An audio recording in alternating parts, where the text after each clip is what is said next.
So we all know who this is, right? The late Anthony Chef Bourdain once said, when you sit down with people and you ask them, hey, what is it that you like to eat? People will tell you extraordinary stories, mostly having nothing to do with food. That's because what you love to eat has more to do with your memories, your thoughts, your feelings, and your experiences than anything that's on the plate. And this is called sensation transference.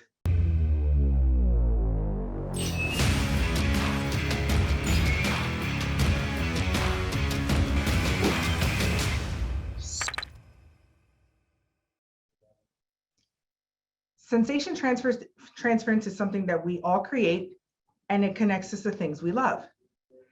Food and beverage companies use sensation transference to connect us to their products. Take a moment and think, what is your favorite food? And why do you love it so much? Well, somewhere in the back of your mind, you have a story or a memory, a feeling that connects you to that food.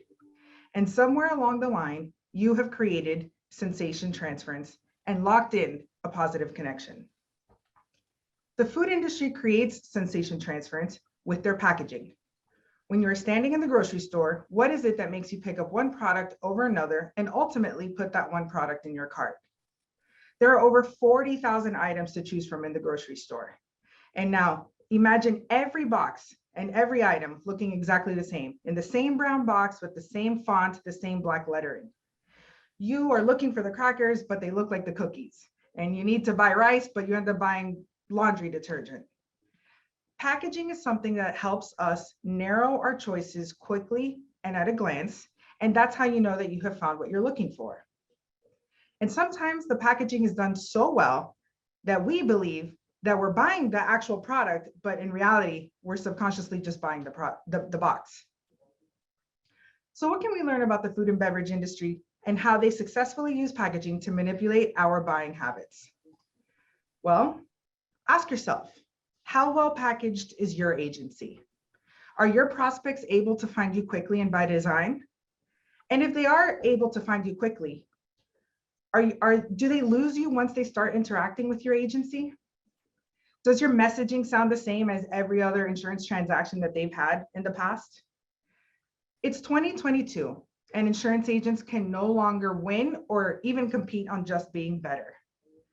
Our agency brand is the only long-term competitive advantage that we have in providing such a commoditized product like insurance. But we all know that there once was a time where a brand was kind of an afterthought, right? And it was only really done with strategic thinking.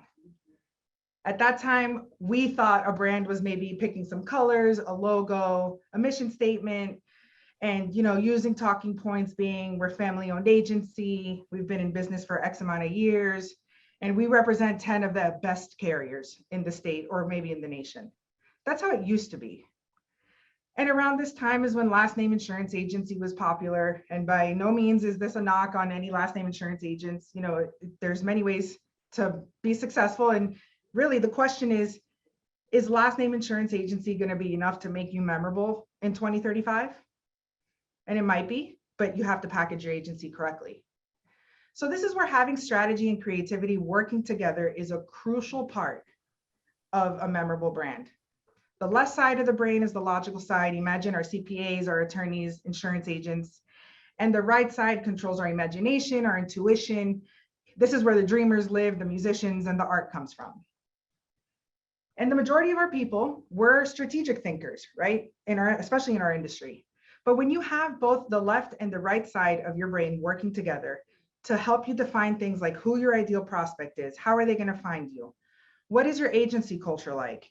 What are your aesthetics going to look like? This is what helps agencies create memorable and modern brands.